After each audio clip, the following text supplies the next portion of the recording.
Alvorada Cultural.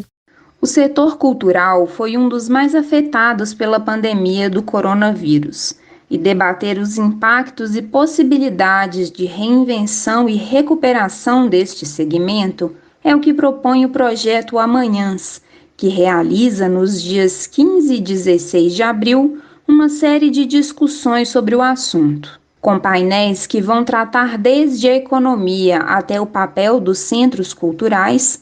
O evento propõe reflexões sobre a cultura enquanto agente de mudança na sociedade.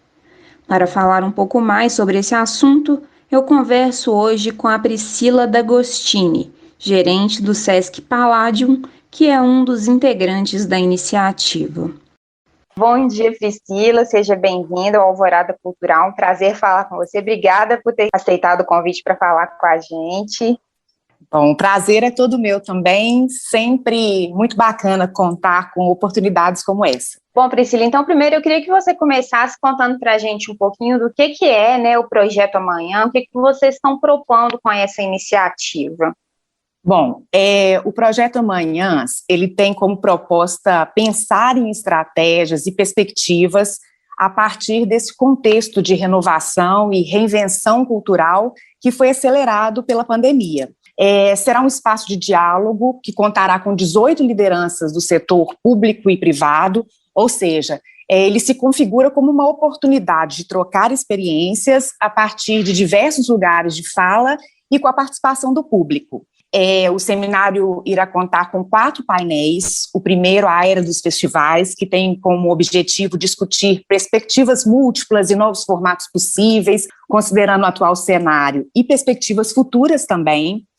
Cultura e Economia, que vai discutir o papel da cultura na recuperação econômica do país, quais as estratégias podem ser adotadas pelos profissionais da cultura, pelas instituições culturais e pelo poder público, para que se supere as dificuldades, né, e que se recupere a capacidade também de produção do setor.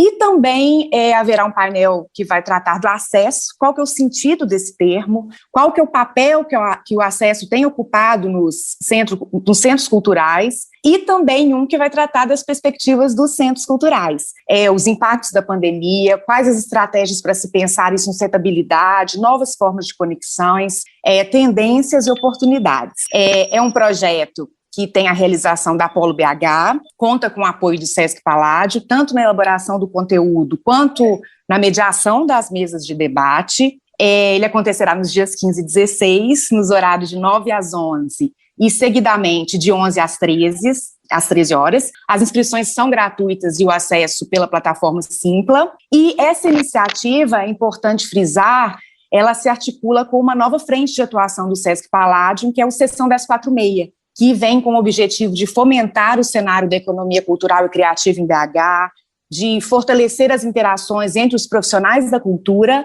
e também de oferecer espaços para a formação criativa como essa, que busca repensar os diversos negócios e pensar em soluções e atuações conjuntas. E aí você traz um pouquinho, né, quando você fala do acesso. O evento, ele tem, né, essa possibilidade de participação do público, né, que muitas vezes, dependendo de quem a gente está falando, né, dessas pessoas, quando você traz aí essa questão dos centros culturais, que é uma coisa menos centralizada, né, é muito importante que os bairros, principalmente, tenham essa participação nessa discussão sobre a cultura, que principalmente no Brasil, né, Priscila, é uma coisa que ainda é muito inacessível, né? Sim, é muito importante que, somada a essas lideranças, o público interessado, o público que participa, eles têm participação e importância fundamental nesse tipo de discussão.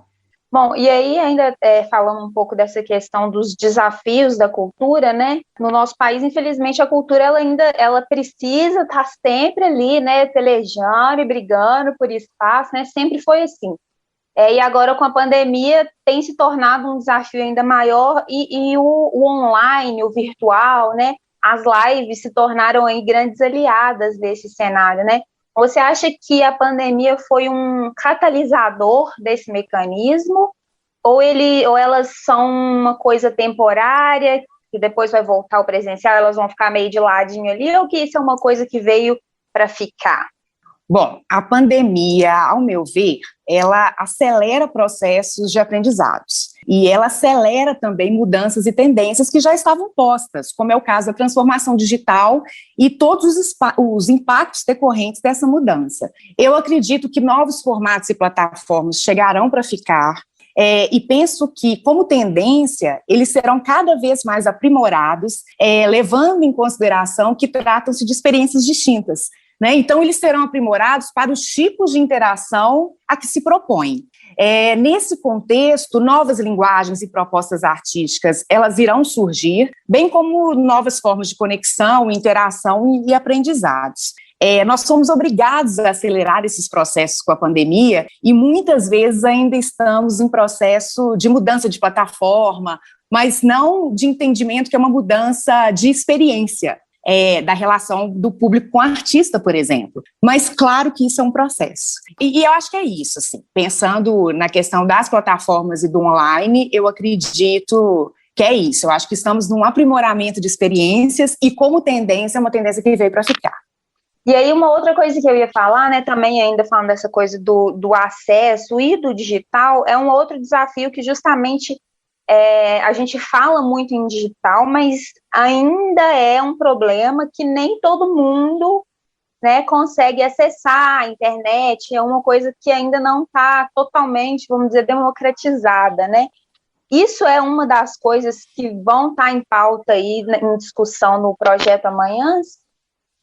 Sim, se a gente for pensar, né, na questão do acesso, o conceito de cultura, ele abriga todo o processo que resulta na criação humana, né? Tradições, fazeres e saberes, crenças de um grupo, de uma sociedade. E no que se refere à cultura como segmento que compõe uma cadeia produtiva, ainda há muito a ser feito, considerando oportunidades, formação e justamente o acesso. Porque o acesso não é somente oferecer uma estrutura adequada, mas pensar na programação, considerando a diversidade em um aspecto mais amplo, e pensar também em dar condições melhores.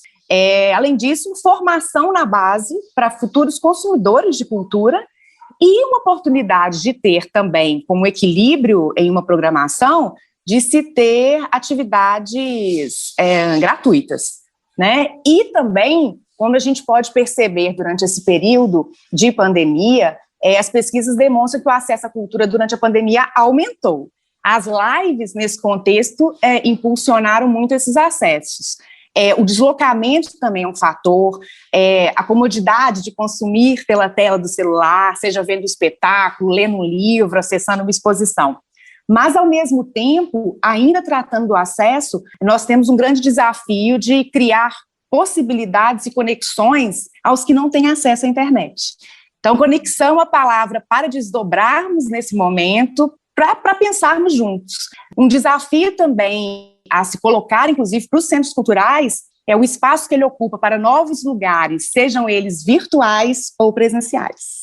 E aí, justamente essa questão dos centros culturais, né, que o nome do painel traz essa questão, desafios e ressignificações, né, para além dessa questão do acesso, né, o que mais você acha que pode ser posto aí como pauta e como tema dentro desse universo aí dos centros culturais, que aqui em Belo Horizonte, principalmente, né, são muitos, né, e são muito presentes, tem muita programação aqui na capital? Bom, tanto o setor cultural, né, nesse contexto, os centros culturais, mas aí a gente tem uma perspectiva até mais ampla. Quando a gente fala de centros culturais, a gente está falando de um setor e, no âmbito mais amplo, de um setor criativo que tem uma grande capacidade de reinvenção.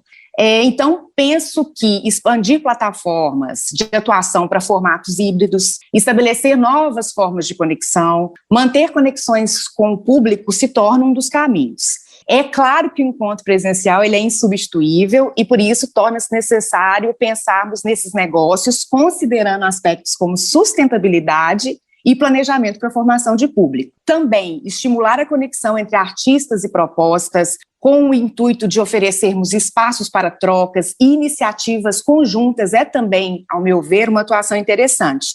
Além disso, incentivar propostas em outras plataformas ou híbridas, quando for possível, é também um caminho. E, por fim, abriu uma grande capacitação de artistas, grupos e empreendedores do segmento criativo, considerando possíveis caminhos, negócios e novos modelos de negócio. Nesse contexto, se torna também muito relevante. E aí, agora trazendo um pouquinho para essa questão dos negócios, né? A cultura, ela tem esse aspecto econômico que tem dois viés, né? Ela tem o viés econômico de sustentação, né, de quem vive da cultura em uma ponta, e ela tem o viés econômico de ser um segmento da economia numa outra ponta, né? Como que a gente pode perceber o impacto da pandemia nesses dois aspectos? Bom, o impacto da pandemia foi avassalador, né? O setor cultural foi um dos que foram mais afetados, tanto em termos sociais quanto econômicos. Nesse momento, nós percebemos que os auxílios emergenciais eles se tornam fundamentais para grande parte dos profissionais que compõem essa cadeia. É um setor que movimenta cerca de 4% do PIB nacional, segundo pesquisas dos últimos anos. E aí, se pararmos para pensar, né, na importância desse setor na vida de qualquer indivíduo, de qualquer sociedade, imagina a nossa vida sem música, sem audiovisual, sem artes cênicas, sem literatura. Então, assim, colocado, né, posto esse contexto, acredito que a pandemia acelera o processo de aprendizados e acelera mudanças e tendências que já estavam postas, como é o caso da transformação digital. Nós estamos num contexto em que a qualidade de vida, propósito, relações humanizadas terão cada vez mais espaços no desenvolvimento sustentável e tanto para o setor cultural quanto para o setor criativo, eles têm essa característica de se renovar, eles têm uma capacidade enorme de reinvenção. Então, mais uma vez eu pontuo que a capacitação de todos os agentes para novos modelos de negócios e de iniciativas se apresenta como um caminho importante e necessário, e também extrapolar formatos que já são existentes e praticar soluções a partir da colaboração e da transversalidade na atuação com outros segmentos também é bastante importante. E aí eu ressalto esse projeto, né, que está em andamento no Sesc Palladium, não no formato presencial ainda por causa da pandemia, mas o Sessão 1046 ele tem um propósito de qualificar esses agentes culturais, ajudando no pensamento da cultura e também como uma forma de empreender nesses tempos. Desdobrar conexões, expandir formas de fazer negócio, colocar definitivamente as conexões e colaborações nas rodadas, criando cadeias produtivas e criativas. Desvendar o mercado nesse momento é muito importante e também disponibilizar ferramentas para todos. Acho que isso aí uma grande proposta, um grande propósito desse momento. E aí também, se a gente for pensar na questão da cultura como um todo, uma das saídas também para essa cadeia é a economia colaborativa, que se torna uma importante aliada como um caminho possível. Bom, a economia criativa, também nesse contexto, ela se torna uma grande aliada como um caminho possível. Pensar em soluções através de olhares diversos e com equipes multidisciplinares podem ser uma saída para mudanças que gerem valor. Atrelar o conceito de criatividade à gestão é uma importante saída. Então, acredito que tanto o setor cultural quanto o setor criativo, eles precisam desse fomento e vão pensar assim, para alavancar mesmo essa cadeia com novas propostas. E aí, quando você traz essa questão da multidisciplinaridade, né, o setor cultural, ele tem, eu acho que é próprio, né, do segmento, assim, essa capacidade de reinvenção, mas eu acho que cabe a gente destacar e falar um pouco também sobre o papel do poder público, né, Priscila, nesse fomento, né? O que você acha que a gente pode dizer aí desse papel do poder público no incentivo a essas políticas culturais? Bom, primeiro eu contextualizo falando que a cultura tem um papel fundamental no desenvolvimento econômico de qualquer país, e inclusive para essa retomada. Eu já tinha comentado dessa questão do papel da criatividade na gestão e digo que isso se expande também para o poder público, né? A cultura, por exemplo, ela tem uma relação muito forte com outras áreas que podem ser trabalhadas, como o turismo, por exemplo, como a educação, eu não preciso nem mencionar isso, mas potencializar isso é muito importante. Também tem um papel importante, por exemplo, com a saúde, com o bem-estar. Então, a gente vê nesse momento uma grande oportunidade para se planejar, potencializar as relações entre esses segmentos para o fortalecimento do setor. Trabalhar as interseções também entre os setores é um caminho interessante. Por exemplo, interseções entre gastronomia e moda, entre game e literatura, entre designer e dança, enfim, a gente tem muita possibilidade. O setor criativo em 2015, ele representou 3% do PIB mundial. Então, diante disso tudo, é claro que investimentos e incentivos do poder público, eles são fundamentais. Mas também é muito importante pensarmos de uma maneira colaborativa e pensarmos também em novas formas de sustentabilidade que vão além dos incentivos fiscais. E nós sabemos que isso é um processo. Por isso, a capacitação para a gestão desses negócios e o constante aprendizado nesse sentido, uma vez que as mudanças não irão mais cessar, né?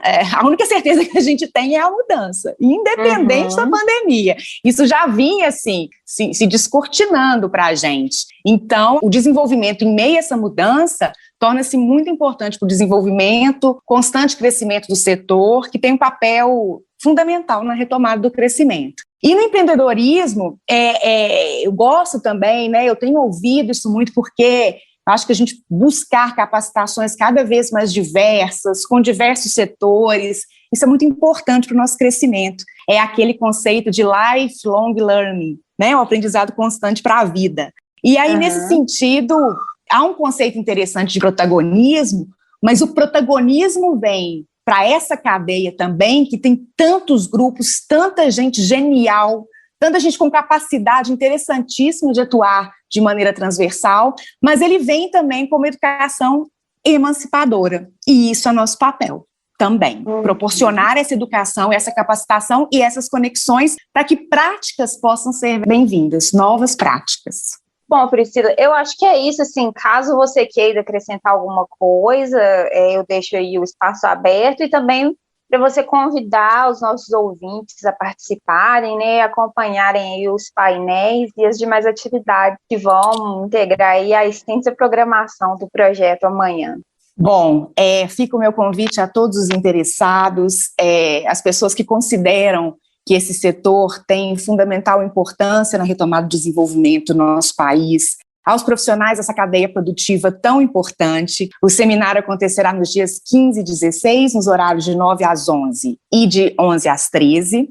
As inscrições são gratuitas e o seminário ocorre na plataforma Simpla. É muito importante a participação de todos, como você falou, né, expandindo esses acessos para comunidades, para bairros, porque é um momento de se pensar e trocar experiências, principalmente sobre estratégias e práticas que vêm acontecendo nesse cenário tão desafiador. Então, é muita gente de diferentes lugares lugares de falas, para se discutir com cases também, porque é muito importante pensarmos no hoje, no agora, mas visando o amanhã. Não tem jeito a gente pensar no amanhã se a gente não começar a planejar agora, né? Então, nesse primeiro dia, a gente tem a Era dos Festivais, que é quinta-feira, às 9 horas, com pessoas muito interessantes que irão participar desse painel, como o Stephen Dalsberg, a Mara Costa, que é diretora de eventos da Belotour, o Stephen é coordenador da Delarte Soluções Culturais.